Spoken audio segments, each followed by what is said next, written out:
सभी को नमस्कार। मैं रमन शर्मा आप सभी का अपने YouTube चैनल पर स्वागत करता हूं। अगर आप इस चैनल पर नए हैं तो चैनल को सब्सक्राइब करें, वीडियोस को लाइक, कमेंट और शेयर करें। हमारा उद्देश्य समाज के उन नौजवान युवा साथियों को मुफ्त शिक्षा उपलब्ध करवाना है जो आर्थिक तंगी या अन्य किसी पारिवारिक समस्या के कारण कोचिंग नहीं ले पा रहे हैं। आज हम 22 अक्टूबर 2023 को हुए Haryana HSSC CET group D evening shift के पेपर के एग्ज़ाम सॉल्यूशन को करेंगे, जिसके अंदर हम जीके को कवर करेंगे। तो सबसे पहले बात करें, नेशनल रूरल लाइवलीहुड मिशन का नया नाम क्या है? तो दीनदयाल अंत्योदय योजना इनका नया नाम रखा गया है। नेक्स्ट, गुजरात में अंतर्राष्ट्रीय पतंग दिवस किस दिन मनाया जाता है? 14 जनवरी को मनाया जाता है भाई। नेक्स्ट क्वेश्चन, निम्नलिखित में से कौन सा भारत का केंद्रीय बैंकिंग संस्थान है जो भारतीय रुपए की मौद्रिक नीति का नियंत्रण करता है? तो RBI यानी भारतीय रिजर्व बैंक करता है। नेक्स्ट, महासागर की औसत लवणता क्या है? 35 भाग प्रति 1000 है। नेक्स्ट क्वेश्चन, निम्नलिखित में से भारत के अंतिम मुगल सम्राट कौन थे? तो बहादुर शाह जफर भारत के अंतिम मुगल सम्राट थे भाई। नेक्स्ट क्वेश्चन, नेक्स्ट क्वेश्चन है, कौन सा राज्य या केंद्र शासित राज्य भारत का मुकुट के नाम से जाना जाता है? तो जम्मू कश्मीर को जाना जाता है। आपको पता है मुकुट कहाँ पहना जाता है? सिर पे। और भारत के नक्शे में सबसे ऊपर क्या आता है? जम्मू और कश्मीर। तो भारत का मुकुट जम्मू एवं कश्मीर को कहा जाएगा। नेक्स्ट क्वेश्चन, निम्नलिखित में से किन दो राज्यों या केंद्र शासित राज्यों का साझा उच्च न्यायालय है? सबसे आसान क्वेश्चन है। पंजाब और हरियाणा का दोनों का एक ही उच्च न्यायालय है, पंजाब एंड हरियाणा हाईकोर्ट, जो चंडीगढ़ में है। तो पंजाब और हरियाणा आपका आंसर हो जाएगा। नेक्स्ट, ग्राम पंचायत में निर्वाचित सदस्य को क्या कहा जाता है? सरपंच कहा जाता है भाई। नेक्स्ट क्वेश्चन, वायुमंडल में ऑक्सीजन का कुल कितना प्रतिशत है? तो वायुमंडल में ऑक्सीजन 21% है। नेक्स्ट, 7वीं आर्थिक जनगणना किस वर्ष नियोजित की गई? तो 7वीं आर्थिक जनगणना 2019 में हुई थी। करंट का क्वेश्चन है, 2019, ज्यादा पुराना भी नहीं है। नेक्स्ट, बाघ डैश होता है क्योंकि यह केवल मांस खाता है। भाई इससे आसान क्या हो सकता है? राम का नाम है, इससे आसान तो बाघ मांसाहारी जानवर है, तो मांसाहारी आपका आंसर हो जाएगा। नेक्स्ट, निम्नलिखित में से कौन सी वस्तु जैव निम्नीकरण नहीं है? जैव निम्नीकरण कौन सी नहीं है भाई? टिन के डिब्बे नहीं है। नेक्स्ट क्वेश्चन, निम्नलिखित को सुमेलित कीजिए। इस पेपर का सबसे आसान क्वेश्चन यही है। जूते किसके बनते हैं भाई? चमड़े के बनते हैं। मेज किसका बनता है? लकड़ी का। नोटबुक यानी कॉपी किसकी बनती है? कागज की। गिलास किसका बनता है? स्टील यानी इस्पात का बनता है भाई। तो आपका थर्ड ऑप्शन आंसर होगा। नेक्स्ट क्वेश्चन, लोहे में जंग लगने की प्रक्रिया हेतु निम्नलिखित में से किनकी विद्यमानता आवश्यक है? जब भी लोहे में जंग लगता है तो पानी और ऑक्सीजन की आपसी अभिक्रिया के कारण लगता है, तो जल और ऑक्सीजन दोनों की आवश्यकता होगी। तो ऑप्शन नंबर 3 आपका आंसर होगा। नेक्स्ट क्वेश्चन, निम्नलिखित में से कौन सा संचरणीय रोग नहीं है? संचरणीय होता है भाई, हम कोई व्यक्ति बीमार है, उसके कांटेक्ट में आ गए तो वो बीमारी हमें भी लग गई, तो इसे संचरणीय रोग कहते हैं। तो कौन कौन से संचरणीय रोग हैं? हैजा भाई संचरणीय रोग होता है। छोटी माता जिसे चिकन पॉक्स बोलते हैं, ये भी संचरणीय रोग है। तपेदिक यानी टीबी भी संचरणीय रोग है। फिर बात करते हैं मधुमेह की। मधुमेह संचरणीय रोग नहीं है भाई। शुगर का मरीज है, जिसको शुगर है या डायबिटीज है, उसके पास सारा दिन बैठे रहो, सारी रात बैठे रहो, आपको शुगर नहीं होगी। शुगर तभी होगी जब आप बहुत ज्यादा मात्रा में मीठा खाओगे, तो मधुमेह, या फिर आपके ब्लड में इंसुलिन की कमी हो जाएगी, उस वजह से होगी। तो मधुमेह संचरणीय रोग नहीं है, तो ऑप्शन 1 मधुमेह आपका आंसर होगा। नेक्स्ट, निम्नलिखित में से कौन सा एंटीबायोटिक है? भाई मॉर्निंग का पेपर आया था, उसके अंदर आपको बताई थी एक एंटीबायोटिक का नाम, जिसका नाम था अजीथ्रोमाइसिन। जब भी हमारा गला खराब होता है तो डॉक्टर एक दवाई देता है अजीथ्रोमाइसिन। तो माइसिन जहां भी आ जाए तो एंटीबायोटिक है। तो इसमें माइसिन किसके पीछे है? स्ट्रेप्टोमाइसिन के पीछे है, तो आपका आंसर स्ट्रेप्टोमाइसिन हो जाएगा। नेक्स्ट क्वेश्चन, कॉलम 1 में दी गई संरचनाओं के साथ कॉलम 2 में दिए गए कार्यों का मिलान करें। तो रंध्र क्या काम करता है?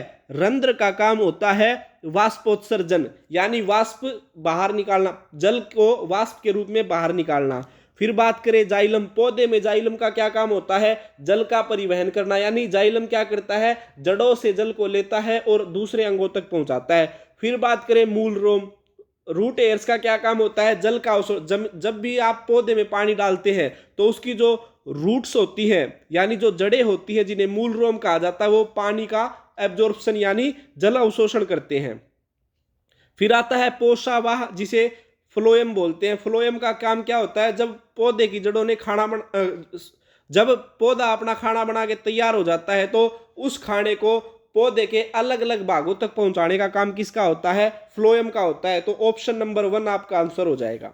नेक्स्ट क्वेश्चन, गुथा हुआ आटा निम्नलिखित में से किस कारण से फूलता है? जब भी आटा गूंथते हैं तो वो फूला हुआ दिखता है। क्यों दिखता है? क्योंकि उसके अंदर जो खमीर होती है, जिसे यीस्ट बोल सकते हैं आप, उसकी कोशिकाओं में क्या होती है? वृद्धि होती है। तो ऑप्शन नंबर 3 आपका आंसर हो जाएगा। नेक्स्ट, मलेरिया किससे होता है? ये कल भी बताया था, और जिसने कल का सॉल्यूशन देखा होगा उसका याद पर्सन बिल्कुल ठीक हुआ होगा।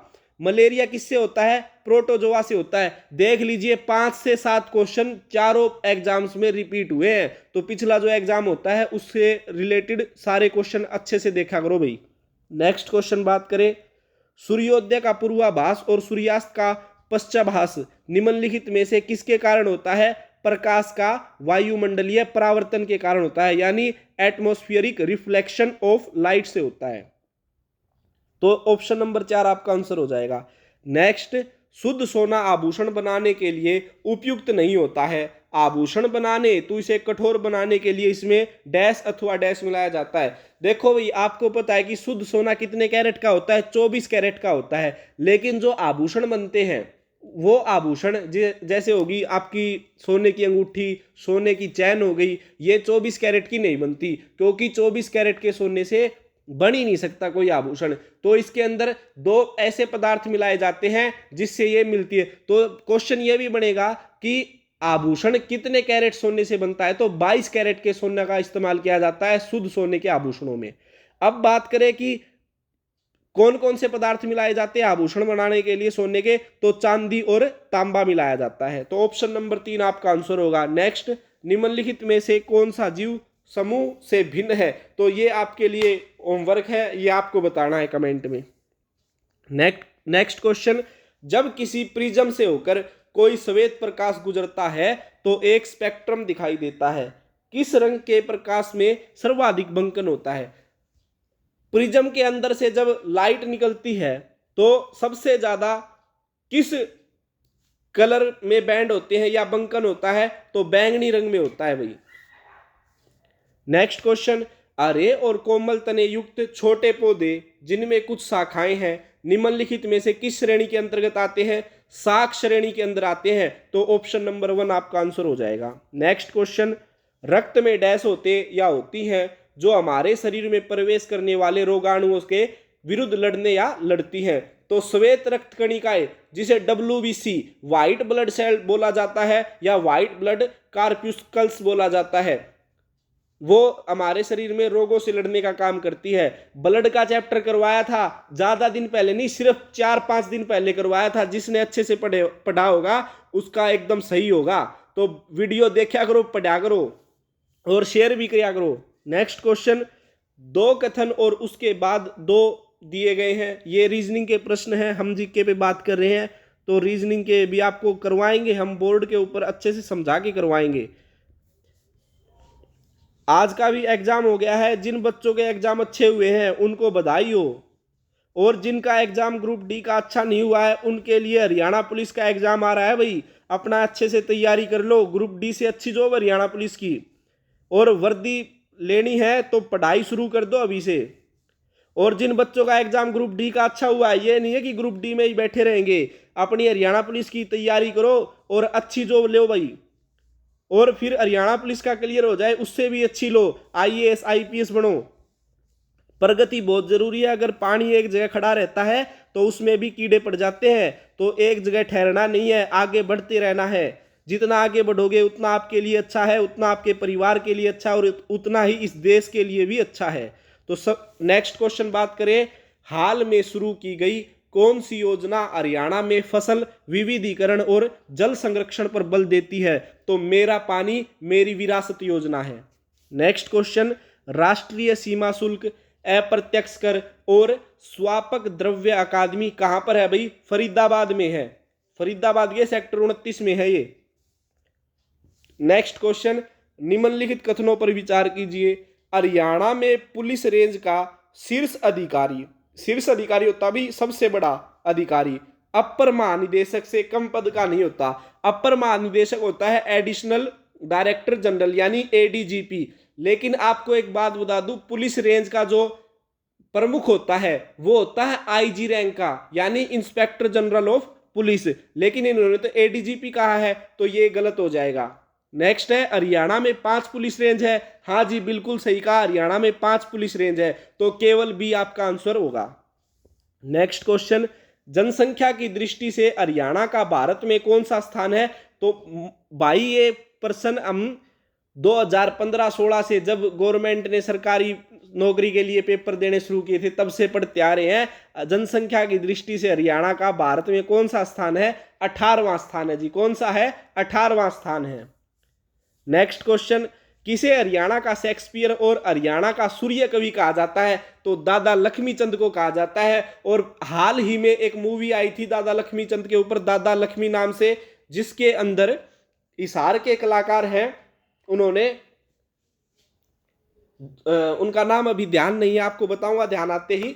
यशपाल शर्मा, हिसार से है यशपाल शर्मा, और उन्होंने दादा लक्ष्मी मूवी के अंदर काम किया था। तो बहुत ही अच्छी मूवी है, उनके जीवन का चित्रण किया गया है। दादा लक्ष्मी की बात करें तो ये अनपढ़ थे भाई, लेकिन इनकी रागनियां अब तक गाई जा रही हैं। और इनके गुरु का नाम पंडित मान सिंह था, और इनके दादा लक्ष्मीचंद का जो शिष्य था वो थे पंडित मांगेराम। नेक्स्ट क्वेश्चन की बात करते हैं, हरियाणा का सर्वाधिक घनत्व वाला शहर कौन सा है? तो हरियाणा का सर्वाधिक घनत्व वाला शहर फरीदाबाद है। अगर ये पूछे कि हरियाणा का सबसे कम क्षेत्रफल वाला जिला कौन सा है, तो फरीदाबाद है। अब बात करें कि जब छोटी जगह में ज्यादा लोग रहेंगे तो वहां का जनघनत्व तो अपने आप बढ़ेगा, यानी 1 किलोमीटर में सबसे ज्यादा लोग रहेंगे। तो हरियाणा का सर्वाधिक घनत्व वाला शहर कौन सा है? फरीदाबाद है। नेक्स्ट क्वेश्चन, किस स्थान पर विरासत परिवहन संग्रहालय स्थित है? तो गुरुग्राम में स्थित है। नेक्स्ट क्वेश्चन, हरियाणा राज्य में दरी निर्माण का सबसे महत्वपूर्ण केंद्र कहाँ है? तो दरी कहाँ बनाई जाती है? पानीपत में बनाई जाती है। बहुत ही आसान क्वेश्चन है, हर एकेडमी में हर जगह इस बात का को हर टीचर बताता है। तो आपका ये मैं मानता हूं कि सभी बच्चों का सही हुआ होगा, तो पानीपत आपका आंसर होगा। नेक्स्ट क्वेश्चन बात करते हैं, इसमें मिलान करना है। ये एक तरफ आपको रेंज दे रखी है, दूसरी तरफ आपको शहर दे रखे, बताना है कि किस शहर, कौन सा शहर किस रेंज के अंदर आता है। तो फरीदाबाद के अंदर नूह आता है, गुरुग्राम के अंदर महेंद्रगढ़ आता है, और रोहतक के अंदर चरखी दादरी आता है, और करनाल में पानीपत आता है। तो ऑप्शन नंबर 3 आपका सही आंसर होगा। नेक्स्ट क्वेश्चन, हरियाणा के किस जिले में तिलियार झील है? भाई बहुत ही आसान प्रश्न है, तिलियार झील रोहतक में है, हरियाणा के रोहतक में है। नेक्स्ट, हरियाणा का राज्य पक्षी क्या है? देखो इससे पहले वाले पेपर में पूछा था हरियाणा का राज्य पक्षी कौन सा है, उत्तर दे रखा था काला तितर। अब इसको इंग्लिश में दे दिया श्याम। श्याम का अर्थ होता है सांवला या काला, और फ्रैंकलिन को हिंदी में तितर बोला जाता है, तो श्याम फ्रैंकोलिन आपका आंसर होगा। नेक्स्ट क्वेश्चन की तरफ बढ़ते हैं, माता मनसा देवी मंदिर हरियाणा की समकालीन कला का कौन सा स्वरूप है? तो भित्ति चित्र है भाई, तो ऑप्शन नंबर 3 आपका सही होगा। माता मनसा देवी मंदिर पंचकुला में स्थित है, और अभी नवरात्रों के मेले भी लगे हुए हैं वहां पर। नेक्स्ट, निम्नलिखित कथनों पर विचार कीजिए। हरियाणा ने रणजी ट्रॉफी कभी नहीं जीती, बिल्कुल गलत है भाई। हरियाणा ने 1990 में रणजी ट्रॉफी जीती थी, तो पहला गलत हो गया। दूसरा, हरियाणा ने एक बार ईरानी ट्रॉफी जीती है, हाँ जी बिल्कुल, एक बार ईरानी ट्रॉफी जीती है, एक बार रणजी ट्रॉफी जीती है, तो केवल बी ही आपका आंसर होगा। नेक्स्ट क्वेश्चन, हरियाणा में प्रतिवर्ष गीता जयंती महोत्सव कहाँ मनाया जाता है? कुरुक्षेत्र में मनाया जाता है। कहाँ मनाया जाता है? कुरुक्षेत्र में। नेक्स्ट, हरियाणा में कितने लोकसभा निर्वाचन क्षेत्र? कल भी चीख चीख के बताया था, जोर जोर से चिल्ला के बताया था कि हरियाणा में लोकसभा पूछी जाएगी। लोकसभा की कितनी सीटें हैं? हरियाणा में लोकसभा की 10 सीट है। अगर पूछे राज्यसभा की कितनी सीट है तो 5 सीट है, और विधानसभा की पूछे तो 90 सीट है। तीनों के तीनों क्वेश्चन आ लिए हैं, कल ही बताया था, और तीनों क्वेश्चन आज चारों एग्जाम्स के अंदर पूछे जा चुके हैं। नेक्स्ट क्वेश्चन, हरियाणा के निम्नलिखित खिलाड़ियों में से किसने 2020 में मेजर ध्यानचंद खेल रत्न पुरस्कार जीता था? विनेश फोगाट ने जीता था, और विनेश फोगाट का संबंध चरखी दादरी से है। चरखी दादरी से है। कौन सी जगह से है? चरखी दादरी से है। नेक्स्ट क्वेश्चन, निम्नलिखित में से हरियाणा का कौन सा जिला राजस्थान के साथ सीमा साझा नहीं करता? रोहतक नहीं करता भाई। रोहतक और चरखी दादरी ऐसे जिले हैं हरियाणा के जो अन्य किसी भी राज्य के साथ सीमा साझा नहीं करते हैं। तो चरखी दादरी ऑप्शन में है नहीं, तो रोहतक के ऊपर आपका निशान जाना चाहिए। तो आपका आंसर होगा रोहतक। नेक्स्ट क्वेश्चन, पंजाब का पुनर्गठन जिसने हरियाणा को पूर्ण राज्य के रूप में स्थापित किया किस वर्ष हुआ? क्वेश्चन देखो, पहले भी एग्जाम में पूछा गया, इसी ग्रुप डी के एग्जाम में पूछा गया है पहले वाली शिफ्ट में, और दूसरी शिफ्ट में वही क्वेश्चन घुमा के पूछ लिया। हरियाणा कब बना था? 1966 में बना था। तो पंजाब का पुनर्गठन कब हुआ? 1966 में। नेक्स्ट क्वेश्चन, हरियाणा में किस वर्ष दीनबंधु हरियाणा ग्राम उदय योजना शुरू की गई थी? 2017-18 में शुरू की गई थी। नेक्स्ट, भारत में एकमात्र सक्रिय वाष्प लोकोशेड कहां अवस्थित है? रेवाड़ी में है भाई। कहां पर है? रेवाड़ी में है। नेक्स्ट क्वेश्चन, राव तुलाराम ने राव गोपाल देव और राव धन सिंह के साथ अहीरों को कहां एकत्रित किया और 1857 में अंग्रेजों के साथ युद्ध किया? तो नसीबपुर का जो किला था, नसीबपुर के किले में किया था भाई, और नसीबपुर का किला कहां है? नारनौल में है। नेक्स्ट क्वेश्चन, चोर गुंबद कहां स्थित है? चोर गुंबद नारनौल में है। बिल्कुल ही आसान प्रश्न पूछे गए भाई, इससे अच्छा लेवल नहीं हो सकता एग्जाम का, बहुत ही अच्छा लेवल है। नेक्स्ट, सकल राज्य घरेलू उत्पाद जीएसडीपी के बारे में निम्नलिखित कथनों पर विचार कीजिए। हरियाणा का जीएसडीपी पंजाब के जीएसडीपी से कम है, कल भी बताया था। नहीं, हरियाणा का जीएसडीपी पंजाब के जीएसडीपी से अधिक है, तो पहला तो गलत हो गया। दूसरा, हरियाणा का जीएसडीपी राजस्थान के डीएसपी से कम है, ये सही है जी, राजस्थान का हरियाणा से ज्यादा है, तो केवल बी आपका आंसर होगा। नेक्स्ट क्वेश्चन, निम्नलिखित में से हरियाणा का कौन सा जिला सुदूर उत्तर में स्थित है? तो पंचकुला, तो आपका आंसर होगा पंचकुला। सबसे उत्तर में कौन सा जिला स्थित है हरियाणा का? पंचकुला है जी। नेक्स्ट क्वेश्चन, हरियाणा राज्य में कितनी ग्राम पंचायतें हैं? लगभग पूछा है, तो भाई ये 6000 से 6500 के बीच होना चाहिए। वैसे गांव अब 7000 से ज्यादा हो चुके हैं हरियाणा के अंदर, तो 6500 से अधिक भी हो सकता है, लेकिन हम यहाँ 6000 से 6500 के बीच मानकर चलते हैं, और इसकी क्लियरिटी जब आंसर की आएगी ऑफिशियल, उसमें पता लगेगा। तो वीडियो को यहीं समाप्त करते हैं। आशा करता हूं आपको यह वीडियो अच्छी लगी होगी। धन्यवाद। जय हिंद, जय भारत।